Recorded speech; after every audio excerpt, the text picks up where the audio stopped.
নমস্কার, আপনারা দেখছেন চ্যানেল এবিসি। আমি বিজয়, আর প্রত্যেক দিনকার মতো আপনাদের সামনে উপস্থিত হয়ে গেছি।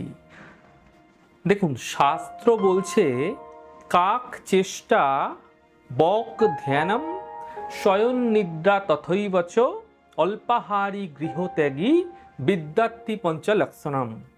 অর্থাৎ এই 5টি লক্ষণ একজন বিদ্যার্থীর মধ্যে এবং একজন শিক্ষার্থীর মধ্যে অবশ্যই থাকা প্রয়োজন। এই 5টি লক্ষণ কি কি? এক হচ্ছে কাক চেষ্টা, অর্থাৎ কাকের মতো যে প্রয়াস, কাকের মতো চেষ্টা থাকা দরকার। কেউ রুটি খাচ্ছে, তার রুটিটি ছো মেরে নিয়ে চলে গেল, এরকম ধরনের প্রচেষ্টা, এরকম ধরনের চেষ্টা একজন শিক্ষার্থীর মধ্যে, একজন বিদ্যার্থীর মধ্যে অবশ্যই থাকা প্রয়োজন। 2 নম্বর, বাক ধ্যানম, অর্থাৎ বক যখন কোনো নদীর তীরে বসে থাকে বা কোনো জলে বসে থাকে, তখন তার যে লক্ষ্য, তার যে একাগ্রতা, তার যে ধ্যান, সেটা কিন্তু তার মাছকে ধরার উপর থাকে। তাই বকের মতো ধ্যান হওয়া চাই। বক যখন বসে থাকে, তার আশেপাশের মানুষও বুঝতে পারে না যে সেটি কোনো মূর্তি আছে না সেখানে বক বসে আছে। তাই ঠিক একদম স্থির হয়ে ধ্যান রাখা উচিত, তবেই শিক্ষার্থীদের জন্য অত্যন্ত মনোযোগ বৃদ্ধি পাবে। শয়ন নিদ্রা, শয়ন নিদ্রা বলতে এখানে কুকুরের কথা বলা হয়েছে। দেখুন, কুকুর শয়ন তো থাকে, শোয়া মানে ঘুমন্ত অবস্থায় থাকে, কিন্তু তার মধ্যে যে নিদ্রার কথা বলা হয়েছে, কুকুর তো ঘুমিয়ে রয়েছে কিন্তু সামান্য আওয়াজে কিন্তু কুকুর জেগে ওঠে। তো শয়ন নিদ্রা, অর্থাৎ কাকের মতো কিন্তু নিদ্রা হওয়া, কুকুরের মতো কিন্তু নিদ্রা হওয়া প্রয়োজন। সামান্য আওয়াজেই কিন্তু কুইক বুঝে যাওয়া উচিত, নচেত কিন্তু সময়ের অভাব ভীষণভাবে জীবনে দেখা যেতে পারে শিক্ষাক্ষেত্রে।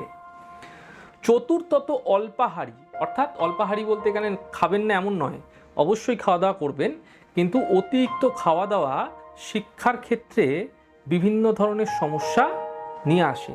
তাই খাবারের মধ্যে সর্বদা নিয়ন্ত্রণ অবশ্যই রাখা উচিত। আপনি যে কোনো আহার করছেন, অতিরিক্ত কোনো কিছুই কিন্তু আমাদের শরীর পারমিট করে না।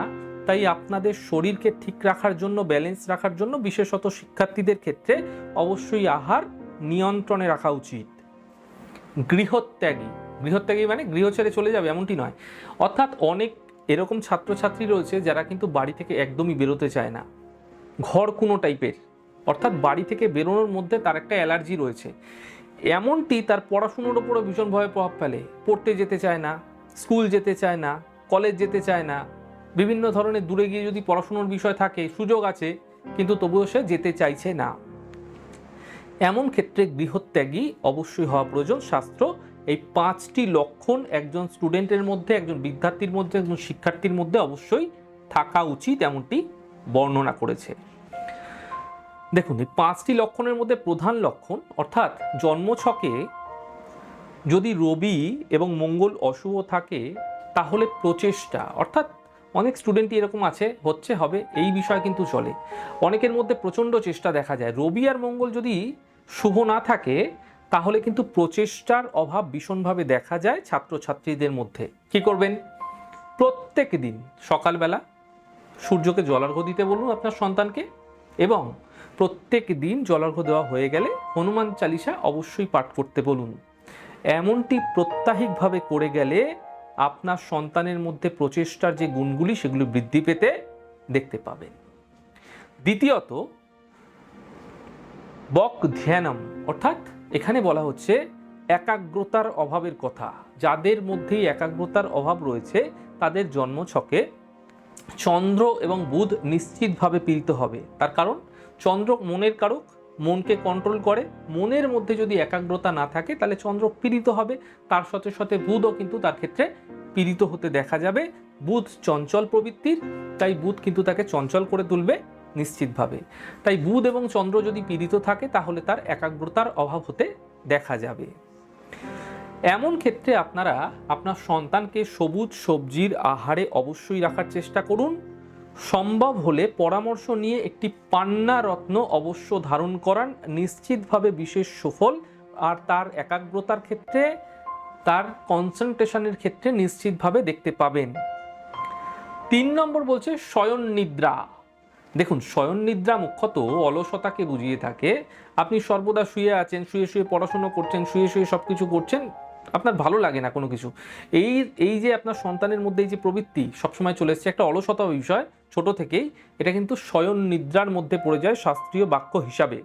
এমন ক্ষেত্রে মুখ্যত জন্মছকে শনি যদি পীড়িত থাকে, এমনটি দেখা যায় জাতক জাতিকার ক্ষেত্রে। কি করবেন? প্রত্যেক দিন সূর্যকে জলার্ঘ্য দিতে হবে, অর্থাৎ যেখানে বুস্টিংয়ের কম্বাস্ট রয়েছে, বুস্টিং যেখানে বুস্টিং দরকার আপনাকে ভীষণভাবে, কিন্তু আপনার একটা সংঘর্ষ দরকার আপনার জীবনে, আপনি লেথার্জি, আপনি সবসময় শুয়ে আছেন, আপনার সন্তান শুয়ে আছে, তার মানে কি শনির একটা নেগেটিভ প্রবৃত্তি, নেগেটিভ প্রভাব তার জীবনে অবশ্যই পড়ছে। এর থেকে বাঁচতে প্রত্যেক দিন সূর্যকে জলার্ঘ্য দিতে থাকুন এবং সম্ভব হলে পরামর্শ নিয়ে একটি প্রবাল রত্ন ধারণ করতে বলুন। অবশ্যই সফলতা তার জীবনে এমন ক্ষেত্রে, অর্থাৎ অলসতার ক্ষেত্রে দেখতে পাবে।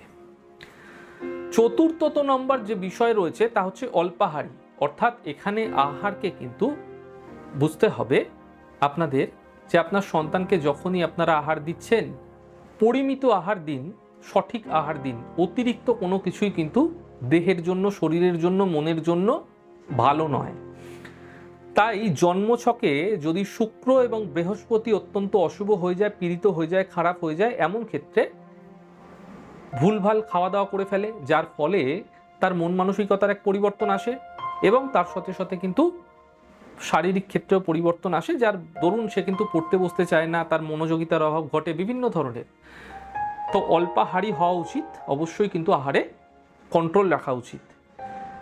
মুখ্যত এটি হয়ে থাকে বৃহস্পতি এবং শুক্রের অশুভ প্রভাবের জন্য।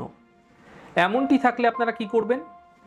সন্তানকে বেশি রাত্রি পর্যন্ত কখনোই কিন্তু জেগে থাকতে দেবেন না, এটিকে কন্ট্রোল রাখার চেষ্টা করুন। দ্রুত কিন্তু এটিকে কন্ট্রোলে আনতে হবে, নচেত সমস্যা বৃদ্ধি পাবে। বাইরের খাদ্য অ্যাভয়েড অবশ্যই করতে হবে, নচেত আপনার সন্তানের মধ্যে অবশ্যই কিন্তু এই গুণগুলি দেখতে পাবেন, যা পড়াশোনার ক্ষেত্রে সমস্যা অবশ্য নিয়ে আসবে। পরামর্শ নিয়ে একটি পান্না অথবা একটি নীলা, যে কোনো একটি হয়, পান্না অথবা নীলা একটি আপনার সন্তানকে পরামর্শ নিয়ে ধারণ করাতে পারেন। এমন ক্ষেত্রে বিশেষ সুফল অবশ্য মিলবে, যা তার পড়াশোনার ক্ষেত্রে কিন্তু বিশেষভাবে কার্যকারী হবে। পঞ্চম নম্বর যে বিষয় তা হচ্ছে গৃহত্যাগী। আমি যেটা প্রথমেই বললাম যে ঘরকুনো হয়ে থাকা, ঘর থেকে না বেরোনোর প্রবৃত্তি এবং ঘরের মধ্যে একটা সর্বদা কিন্তু বন্ধিময় জীবনের মধ্যে কিন্তু তার জীবনযাপন করা, এটি কিন্তু অনেক সন্তানের মধ্যে, অনেক ছাত্রছাত্রীর মধ্যে, বিদ্যার্থী শিক্ষার্থীর মধ্যে দেখা যায়। পড়তে যেতে চাইছে না, পড়াশুনো করছে ঘরে, কিন্তু সে পড়তে যেতে চাইছে না দূরে বলে, তার স্কুলে যেতে চাইছে না, কলেজে যেতে চাইছে না, এমনটি হয়ে থাকে। এবং অন্য জায়গায় গিয়ে যে পড়াশুনো করবে, সেই মানে তার মনের মধ্যেও কিন্তু সেই ইচ্ছা থাকে না। এটি মুখ্যত হয়ে থাকে বৃহস্পতির জন্য এবং চন্দ্রের জন্য। বৃহস্পতি আর চন্দ্র যদি জন্মকুষ্ঠিতে অশুভ হয়ে যায়, একত্রিত হবে, চন্দ্র অশুভ হয়ে গেল, বৃহস্পতি অশুভ হয়ে গেল। চন্দ্র এখানে মুখ্যত মনকে কিন্তু নেগেটিভ করে দেয়, অর্থাৎ চন্দ্র যদি অশুভ হয়ে যায় তাহলে মন কিন্তু ভীষণভাবে বিচলিত হয়ে যায়। আর বৃহস্পতি যদি অশুভ হয়ে যায়, বৃহস্পতি কিন্তু তাকে গৃহ থেকে দূরে পাঠায় না, গৃহের মধ্যেই তাকে বন্দি করে রাখে। তাই বৃহস্পতি এবং চন্দ্র যদি জন্মকুষ্ঠিতে আপনার সন্তানের ক্ষেত্রে অশুভ রয়েছে, এমন ক্ষেত্রে আপনার সন্তান কিন্তু পড়তে যেতে চাইবে না, পড়াশুনো করবে, কিন্তু সে কোনোভাবে কিন্তু স্কুল কলেজে যেতে চাইবে না, যা শিক্ষাক্ষেত্রে নিশ্চিতভাবে তার ক্ষেত্রে সমস্যা নিয়ে আসবে। প্রত্যাহিকভাবে গায়ত্রী মন্ত্রের জপ কনস্ট্যান্ট করতে বলুন, আনকাউন্টেবলভাবে সকাল সন্ধে যখন পারবে, সম্ভব হলে সকালে ব্রহ্ম মুহূর্তে করতে বলুন, অত্যন্ত বিশেষ সুফল পাবে। তার সাথে সাথে কোনো বিশেষ পরামর্শদাতার পরামর্শ নিয়ে একটি পিত পোকরাজ যদি ধারণ করানো যায়, নিশ্চিতভাবে আপনার সন্তানের মধ্যে এক বিশেষ সুফল অবশ্যই দেখতে পাবেন। তাহলে আজ দেখলেন আপনারা আপনাদের সন্তানের ক্ষেত্রে 5টি যে বিশেষ গুণ, যা তাদের শিক্ষাক্ষেত্রে, তাদের বিদ্যার ক্ষেত্রে অবশ্যই প্রয়োজনীয়। যদি এই 5টি গুণের কোনো একটি গুণের আপনার অভাব আপনার সন্তানের মধ্যে দেখা যাচ্ছে, তাহলে তার প্রতিকার, তার প্রয়োগ অবশ্যই সঠিকভাবে করুন। নিশ্চিতভাবে আপনার সন্তানের মধ্যে বিশেষ কার্যকারী ভূমিকা শিক্ষার ক্ষেত্রে, বিদ্যার ক্ষেত্রে অবশ্যই দেখতে পাবেন। আমাদের এই ছোট ছোট প্রোগ্রামগুলি আপনাদের কীরকম লাগছে অবশ্যই লিখে জানাবেন। যদি ভালো লেগে থাকে সেক্ষেত্রে লাইক করতে, কমেন্ট করতে, সাবস্ক্রাইব এবং শেয়ার করতে বন্ধুদের সাথে ভুলবেন না। অনেক অনেক ভালো, সুন্দর, সুস্থ থাকুন। আগামী পর্বে দেখা হবে। নমস্কার।